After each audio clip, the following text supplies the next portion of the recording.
Before we get into the video, could everyone please subscribe to my channel? Thank you so much. A cattle baron widower posted for a cook, but a single mom holding a newborn walked into his life instead. The clang of a tin plate against the floor was followed by the scrape of chairs and muttered curses. "Damn it, Thorn. Even the coyotes would spit out this stew," growled Wade Kellerman, one of the older ranch hands. His wiry frame leaned over the long table as he pointed at the slop in his bowl with exaggerated disgust. "It tastes like someone boiled a boot with onions." Laughter rippled down the mess hall, but it was brittle, strained from the long days under the sun and the endless monotony of dust and disappointment. Another man, younger, slammed a dented pot down onto the table with a metallic thud. "We work 14 hours a day, and this is what we get fed." In the silence that followed, boots clicked on the floorboards as Thorn McCray stepped into the room, broad-shouldered, sun-weathered, and cut from the same harsh land he ruled. He paused only a second before replying, his voice low and steady. "Anyone thinks they can do better," he said, "the kitchen's open. Go on, impress us." Nobody moved. His gaze swept over the men like a chill wind across the prairie. "Then shut up and eat."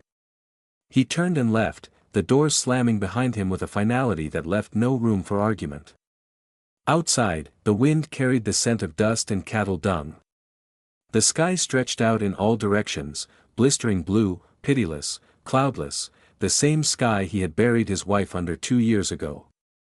In the solitude of his house, more a fortress than a home, Thorn lit a lantern and sat at the wooden desk that had not seen paper in weeks. Across from him, framed by glass worn thin from cleaning, was the photo of her, Clara. Her smile had been the only soft thing in his life since her death. The world had turned harder, louder, and unbearably quiet all at once. He opened the drawer and pulled out a sheet of paper, then dipped the nib of the pen into ink and began to write in blocky, practical strokes. Number 1 cook, capable of preparing meals for 15 men. Must endure hard work, long hours, and hot kitchens. Room and board provided, pay negotiable. Apply in person at McCray Ranch, north of Yellow Horn. He paused, then underlined, in person. No need for letters, no need for foolish dreams. The posting said nothing about gender, he figured no woman would bother. That world had passed. A week later, the dust came in waves over the Texas Panhandle, rising off the scorched earth like ghosts of lost seasons. Heat shimmered across the prairie as the front gate creaked open on rusted hinges. The ranch dogs barked, alerting the men fixing fence rails nearby. Thorn stepped out of the barn, wiping sweat from his brow when he saw her, a woman, small and slight, her sun-bleached bonnet barely holding back the wind from her face. She carried a bundled infant against her chest, wrapped in worn linen. Her dress was travel-stained, her boots cracked with age, and her eyes, steady green as new grass, met his with a quiet force. "I saw your notice," she said. Before he could speak, "I can cook. I need a place to stay." Thorn blinked. "You walked here?" "I came by wagon. Left it at the fork when the wheel gave out. It's just me and him now." She glanced at the baby. "Juniper Rose, that's my name." He studied her for a long time, jaw clenched. "I wasn't expecting a woman," he figured, she said evenly, "but food's still food, and mouths don't care who made it." The men had gathered in loose knots behind him now, whispering, watching. One chuckled low, another muttered, "A babe and a babe." She did not flinch. "I do not ask for wages, not yet, just shelter, food, and a place for my son to sleep." He could have said no, he should have. But something about the steadiness in her stance, despite the weight she bore, the burn on her cheeks, and the dirt on her hem stilled him. "You cook," he said finally, voice rough.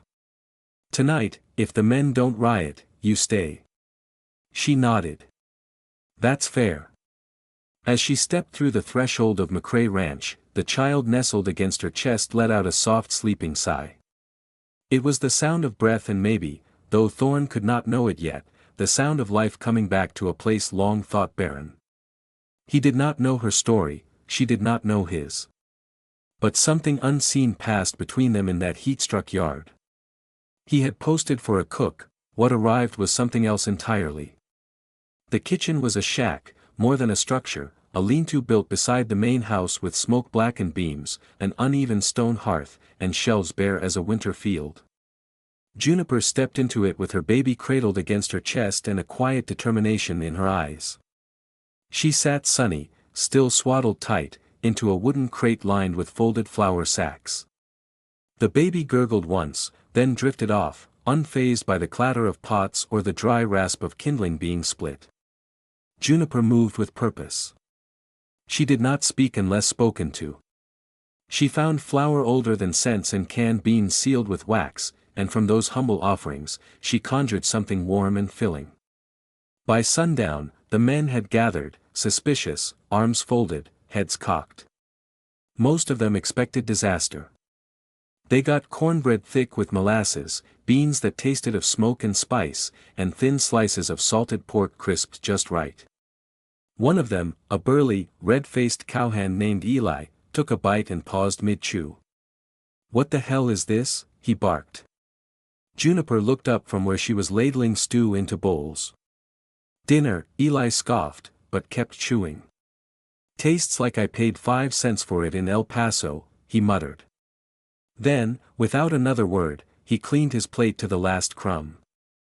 Thorne stood at the edge of the mess hall, arms folded, leaning against the door frame. He had not spoken since she'd stepped into the kitchen, nor had he offered help, but he had watched closely. He watched as Juniper tied her hair back with a piece of frayed ribbon, watched as she moved the baby's crate closer to the stove for warmth, watched as she stirred with one hand while the other gently rocked her son. Ver raised her voice, never asked for help, never let the tiredness show on her face. Later that night, the moon had risen cold and clear, and the men had long gone to their bunks. Thorne stepped out to check the paddock and saw the faint glow of fire behind the kitchen window. He went closer. Through the warped glass, he saw her.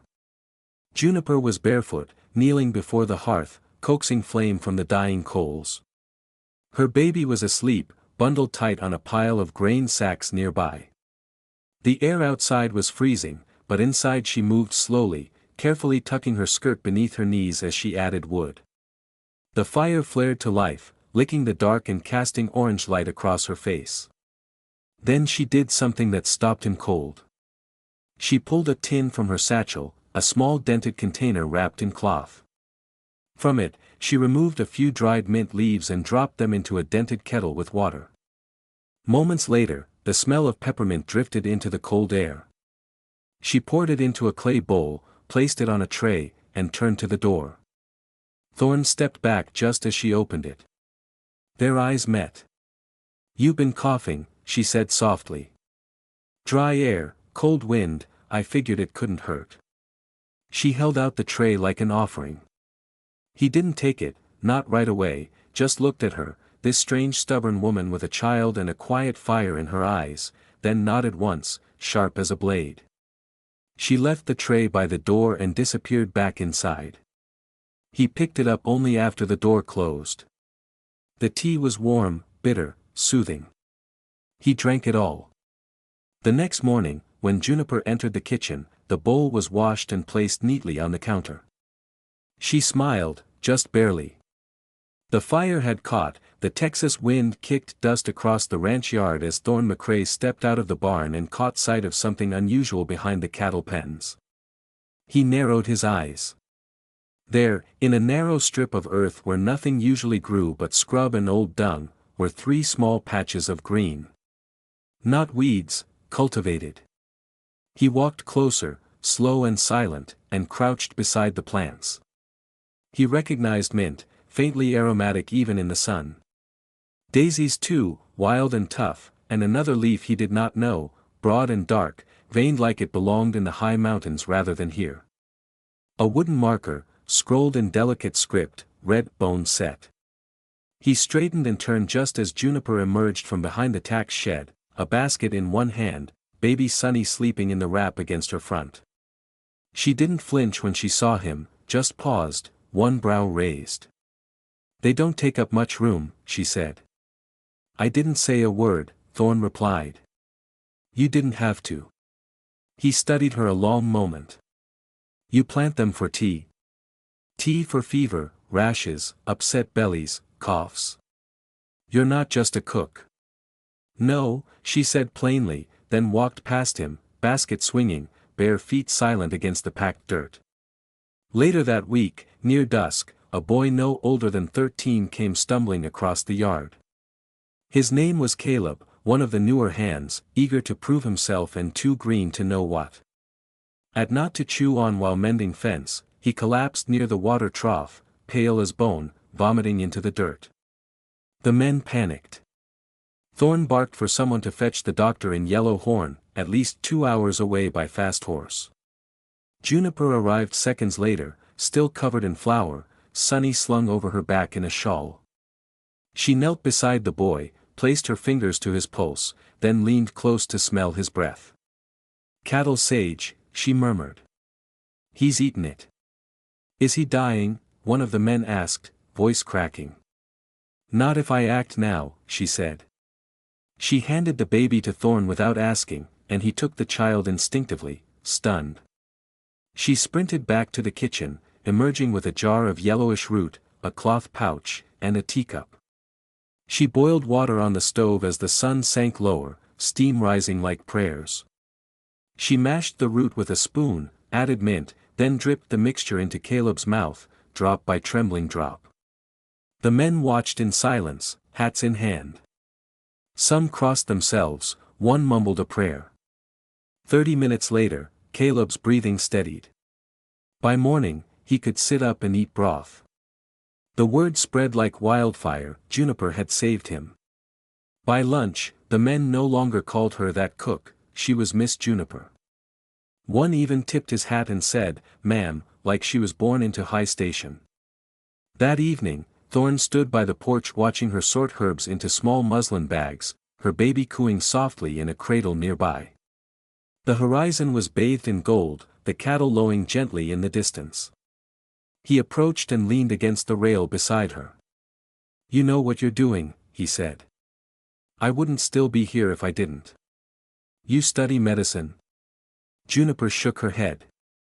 I studied survival. Thorn nodded. Still, that boy'd be dead without you. She was quiet a moment, then said, My grandmother was Cherokee, lived by the river past Arkansas Bend. She taught me about what heals and what harms. The land gives both, you just have to know where to look. Thorn ran a hand along the porch post. You always travel with a baby? Juniper smiled, tired but warm. Only since he arrived. His name's Sunny. Came in the middle of a thunderstorm, screamed louder than the wind. You running from someone? She looked up, eyes hard. Not anymore. Just looking for a place I don't have to run from. He didn't press further, just stood with her as the dusk wrapped around them like a soft blanket, her herbs rustling in their pouches, his hands in his pockets. The air was quiet except for the occasional hum of night insects, and for the first time in a long time, Thorn McCrae did not feel the need to speak, nor the burden of filling silence. He just listened. Things changed quietly, like the slow shifting of seasons when no one is watching. The men at McCrae Ranch stopped slamming doors and started wiping their boots before entering the cookhouse. They took off their hats around the baby. Someone fixed the loose porch board without being asked, and every evening without fail, there was hot cornbread on the long table, sliced fresh. And buttered with care alongside a pot of herbal tea that soothed the day's grit from their throats.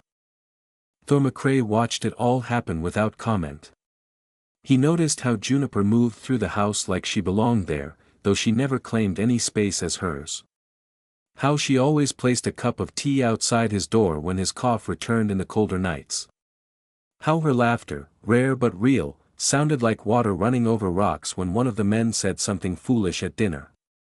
He began rising earlier, not because he had to, but because he wanted to beat the sun and make repairs on the old kitchen shed before she woke. The door had been hanging crooked for years, now it swung. Even the cracked window frame now had fresh glass. He rebuilt the broken step with care, sanding the edge so she wouldn't trip when holding the baby. He never said a word about the work, but each board he nailed into place, each hinge he oiled, was a kind of apology and a thank you. One night, the wind howled harder than usual, dry and sharp like it had knives in it. Juniper couldn't sleep. Sunny stirred restlessly, then settled back into dreams. With a little ache, she wrapped herself in a shawl and walked quietly through the house, past the quiet creak of sleeping wood, until she reached the barn. There, in the dim light of a single oil lamp, sat Thorn. He was alone, legs stretched long in front of him, an old guitar across his knees. The thing looked worn, weathered like a driftwood cross. Its strings were dulled, the body dusty, the tuning pegs loose, but his hands moved over it like someone reacquainting with a lover thought lost. He didn't notice her at first, his head was bowed, fingers plucking a hesitant melody, rough and halting. The tune faltered, then steadied, something half-remembered and aching. Juniper stepped forward slowly, not wanting to startle him. When he looked up, surprised, she did not speak. Instead, she walked over and sat on the low crate beside him. Her shawl slipped slightly, revealing her collarbone, the curve of her neck. In the soft light, she looked at the guitar. "I haven't heard one of those in a long time," she said quietly. Thorn swallowed. "Used to play every night when Clara was alive," he said. "Music made this place feel like a home, not a prison." He chuckled without humor, "Stopped touching it the day we buried her." Juniper's eyes softened. She reached out and placed her hand gently on the strings. "You know," she said, her voice low, "music isn't the sin, living without it is." He looked at her, searching her face for mockery, for pity. There was none, just understanding. Outside, the wind screamed past the eaves, kicking dust across the yard, but inside that barn, all was still. He strummed once, and the note lingered.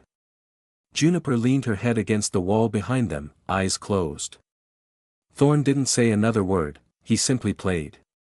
And in the quiet between the notes, something buried long ago began to stir.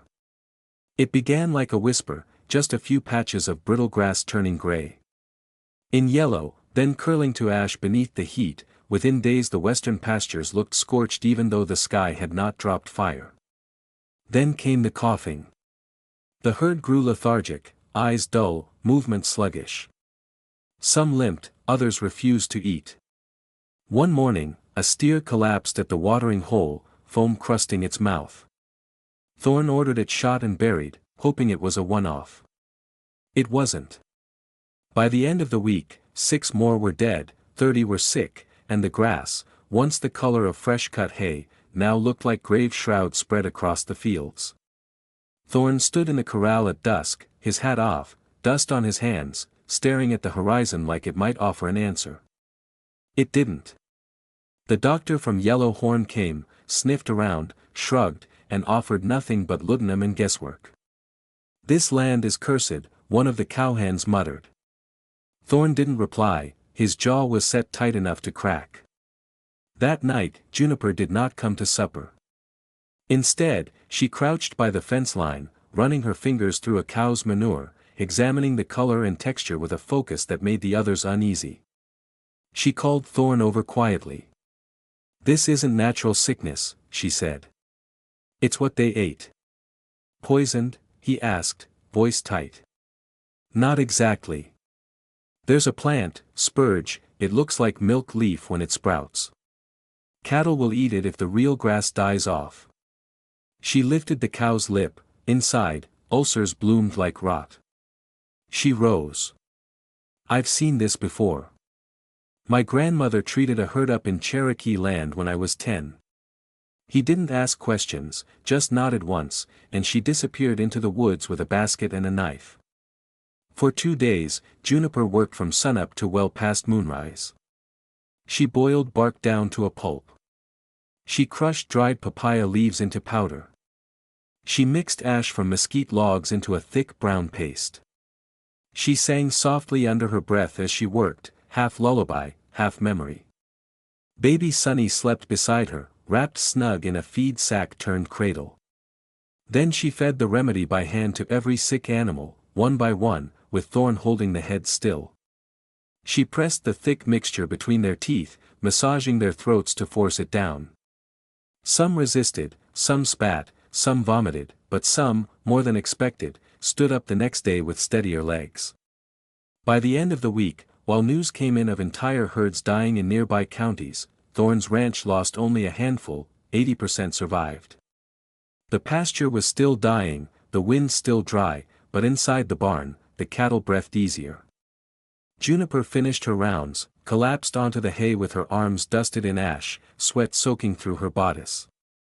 Thorn stared at her from the stable doorway. She looked up. "It's not luck," she whispered. "It's knowledge." He didn't say anything, didn't ask why she had risked her health, her strength, her sleep. Instead, he stepped forward, and for the first time since Clara's funeral, wrapped his arms around another human being. It wasn't romantic, it wasn't careful. It was the kind of embrace a man gives when he realizes the world is. He smiled soft and radiant and didn't stop him when he reached for her hand. No one else in that wide Texas land knew what it meant, but between them, between the nails and the planks and the rising walls, it was louder than a wedding vow. They arrived in a fine covered wagon, dressed not in dust and sweat like most ranchers, but in tailored vests and slick boots that had never touched manure. 4 of them, clean-shaven, their eyes sharp with calculation and their smiles too smooth. Thorn met them at the gate. "We heard," the one in front said, tipping his hat, "that your ranch has got something special, more in cattle." Thorn crossed his arms. "We sell beef, not stories." The man chuckled. "Heard you've got a lady here, one who heals, one who knows how to mix herbs, sweeten the tongue, calm a man's nerves. That right?" Thorn's face went still. "You here to buy cows or not?" The man stepped closer. "We own a fine establishment in Amarillo. Could use someone with her touch. We'd pay well, room and board. She wouldn't be mistreated. In fact, some of our clientele are downright influential." "I see." Thorn nodded once, then punched the man square in the jaw. He hit the ground like a sack of feed. The others reached for their weapons, but Thorn already had his rifle up, cold and steady. "You get off my land," he growled. "Before I forget, I'm a peaceful man." They left, but they didn't forget. 3 nights later, the ranch was asleep beneath a silver moon, the air thick with cricket song. Juniper lay in her new room, Sunny asleep in the cradle beside her. She awoke to silence, too much silence, then the creak of a floorboard. She sat up, heart pounding. The cradle was empty. The window was open. She screamed. Thorn bolted from his bed. In under a minute, they were on horseback, lantern swinging from his saddle horn, Juniper clutching her herb pouch, rage and terror burning brighter than any flame. They rode hard into the mesquite thicket, following hoof prints and broken branches. Thorn tracked like a wolf, no hesitation, no doubt. They found them by the creek bend, the same men hunched around a fire, laughing low, one holding the baby wrapped in his jacket. "Give him back," Juniper said, voice like a blade. The leader sneered. "You should have come with us, sweetheart. Now you'll come anyway, without your pride." Thorn fired once into the dirt. "Let the boy go." The man lunged instead, dragging Sunny toward the fire. Juniper moved without thought. She reached into her pouch and threw a handful of powder, burned bark and dried leaf ash, straight into the man's eyes. He screamed, clutching his face, stumbling blindly. She grabbed Sunny, heart near bursting, and ran for Thorn. The rest backed away. Thorn held her close as she pressed the child to her chest, sobbing, rocking, whispering his name over and over. The men vanished into the night. The danger passed. Thorn said nothing. He only walked over, knelt beside them, and pressed a long, quiet kiss to Sunny's forehead. Then he placed the baby gently back into Juniper's trembling arms. He sat beside her until the sun began to rise. Evening came softly across the Texas panhandle, painting gold across the grassless fields. The great oak behind the house, older than the ranch, older maybe than memory, stood silent, its branches creaking in the wind like a voice remembering a song. Thorne McCrae sat beneath it, back against its weathered bark, cradling the old guitar in his lap. He hadn't played in weeks, not since the night in the barn when Juniper reminded him that music was a kind of prayer. Now his fingers moved slow and gentle, plucking out the tune Clara once wrote, a melody that never had words but always had heart.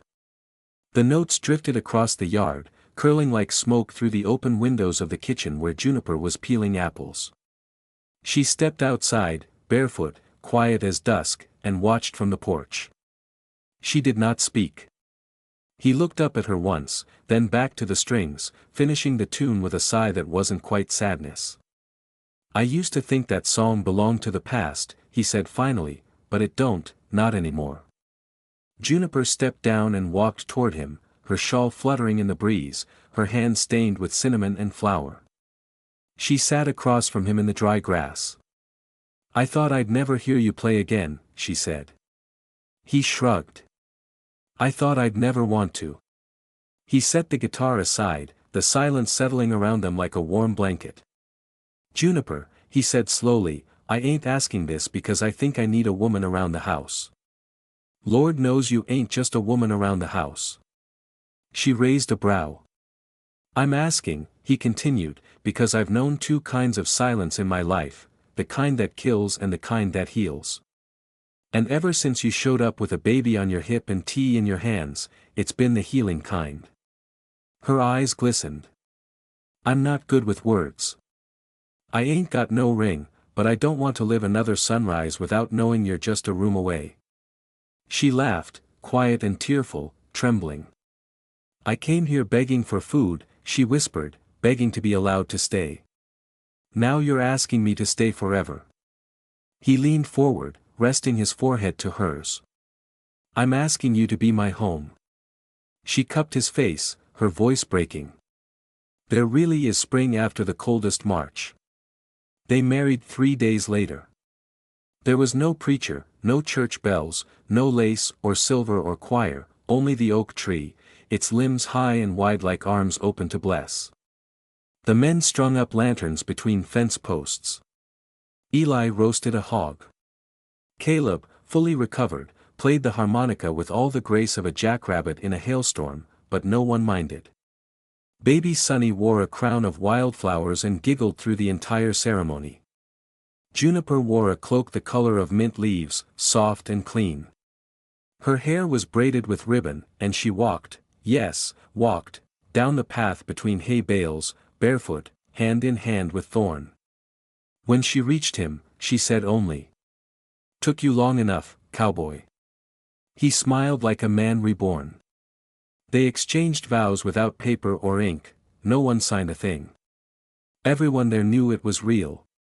In the weeks that followed, Thorne carved a new sign for the front gate.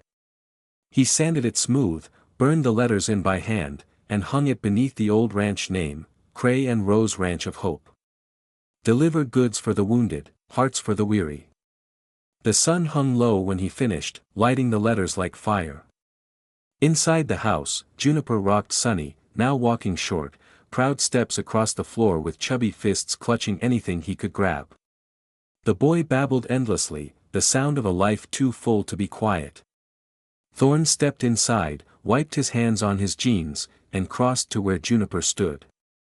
They watched the child together. Then he reached for her hand, linked their fingers, and whispered, "Spring came late, but it came." Outside, the wind swept soft across the yard, through the herb garden now blooming wild, over the fields beginning to heal. And beneath the great oak, where a guitar once sang to ghosts, now sat only silence, the good kind. If this story touched your heart, if you felt the dust, the hunger, the slow blooming hope between two broken souls, then you belong with us. Here at Wild West Love Stories, we bring you tales not just of love, but of resilience, of women who carried healing in their hands, of men who learned to kneel, not in defeat but in devotion, and of the kind of love that grows not in easy seasons, but in hard-earned spring. So if you're ready for more dusty porches and whispered vows, more firelight kisses and redemptive rides into the unknown, subscribe now to Wild West Love Stories, where every love leaves a trail and every trail leads to the start.